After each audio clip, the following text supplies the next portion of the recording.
రైతుల పరిస్థితి చాలా దయనీయంగా ఉంది. ఏ రైతు ముఖంలో కూడా నెత్తురుచుక్క లేదు, ఏ రైతు ముఖంలో కూడా సంతోషం లేదు.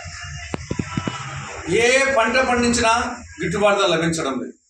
అది మామిడి కానీ, చీనీ కానీ, నిమ్మ కానీ, టొమాటో కానీ, ఉల్లి కానీ, ఇది వచ్చేసి టొబాకో కానీ, మిర్చి కానీ, పసుపు కానీ, పూలు కానీ, ఏ పంటకు గిట్టుబాటు ధర లభించడం లేదు. పంట పండించడం ఒక ఎత్తు, దాన్ని అమ్ముకోవడం ఒక ఎత్తుగా తయారైంది. వ్యాపారస్తులు రావడమే లేదు.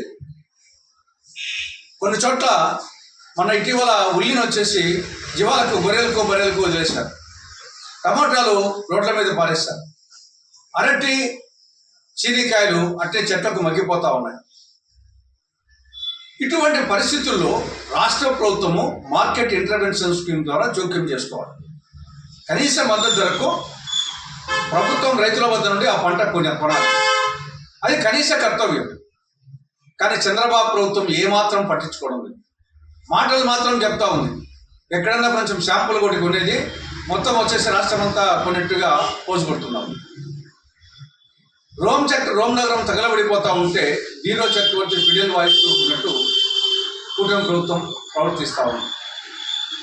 దీనికి తోడు ఎరువుల ధరలు పెరిగినాయి, కూరల ధరలు పెరిగినాయి, యూరియా కొరత, సబ్సిడీ విత్తనాలు సకాలంలో సప్లై చేయడం లేదు, పంటల బీమా పథకం ఉన్నా కానీ లేనట్టే, నష్టపరిహారం సకాలంలో ఇవ్వడం లేదు, డ్రిప్ ఇరిగేషన్ అంతంత మాత్రమే, సున్నా వడ్డీ పథకం అమలు కావడం లేదు, పావలా వడ్డీ పథకానికి పాడగట్టడం జరిగింది. దీనికి తోడు అన్నదాత సుఖీభవ, అది పంచపాండవులు మంచం కొరలా తయారైంది. ఒక సంవత్సరం పూర్తిగా ఎక్కొట్టారు. పోయిన సంవత్సరం 24-25 అసలు ఇవ్వలే, 20 పైసలు ఇవ్వలే. ఈ సంవత్సరం నుండి ప్రతి రైతుకు 20,000 రూపాయలు ఇస్తామని చెప్పి దాంట్లో రాష్ట్ర ప్రభుత్వం కోటాగా 6,000 కొత్తకు వచ్చారు. రాష్ట్ర ప్రభుత్వం 14,000, కేంద్రం 6,000 ఇస్తుంది. కానీ రాష్ట్ర ప్రభుత్వమే 20,000 ఇస్తామని చెప్పింది, దాంట్లో 6,000 కోత.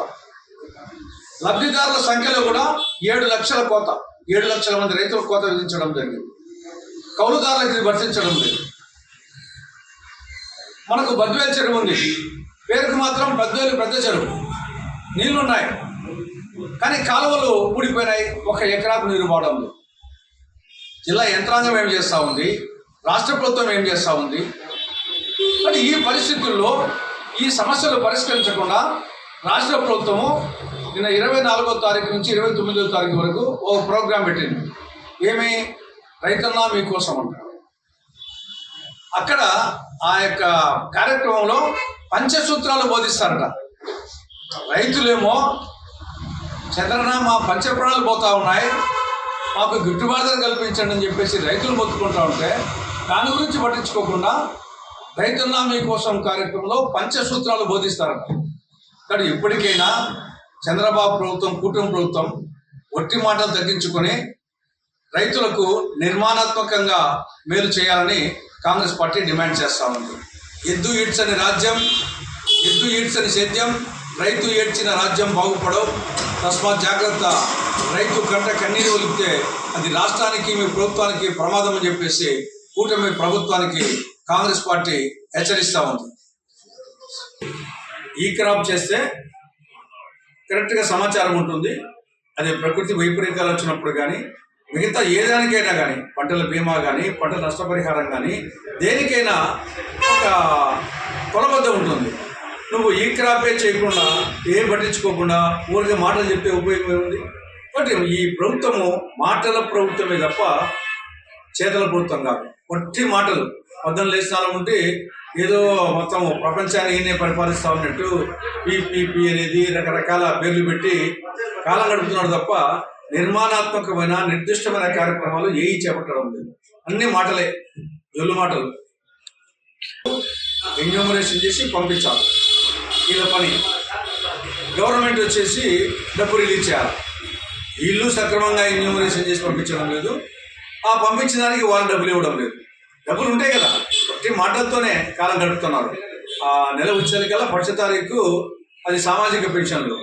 అదేదో గతంలో ఎప్పుడు లేనట్టు ఇప్పుడు వీళ్ళే వేయిస్తున్నట్టు దానికి ఒక పెద్ద ప్రోగ్రాం, దానికి ముఖ్యమంత్రి రావడము, ఒక మామూలుగా ఇంతకుముందు ఈ యొక్క సచివాలయ సిబ్బంది ఇచ్చేవాళ్ళు, వాళ్ళు చేసే పని ముఖ్యమంత్రి రావడము, దానికి పెద్ద ప్రచారం, పావు కోడికి 30 ప్రచారం. గతంలో సామాజిక పెన్షన్ లేనట్టు ఆనాటికి అదే ఎక్కువ. ఆనాడు బడ్జెట్కి వచ్చేసి 50 రూపాయల పెన్షన్, 100 రూపాయల పెన్షన్, 100 రూపాయలు, ఆ రోజుకి అది ఎక్కువ. ఈరోజు సేమ్ ధరలు పెరిగాయి కాబట్టి 4000 రూపాయలు. కానీ అదేదో పెద్ద ప్రోగ్రాం అయినట్టు ప్రతి నెల వచ్చేది ఆ ప్రోగ్రాం తప్ప ఇంకా ఏం ప్రోగ్రామ్స్ లేవు ముఖ్యమంత్రికి. చరిత్ర సృష్టించినోడు ఇప్పుడు ఆ చరిత్రని తిరగరాయబోతున్నాడు. అబద్ధాల గోడల్ని బద్దలు కొట్టి నిజాలను రాగా మీ ముందుంచబోతున్నాడు. నిజమైన వార్తల కోసం వెంటనే డౌన్లోడ్ చేసుకోండి రా యాప్ని.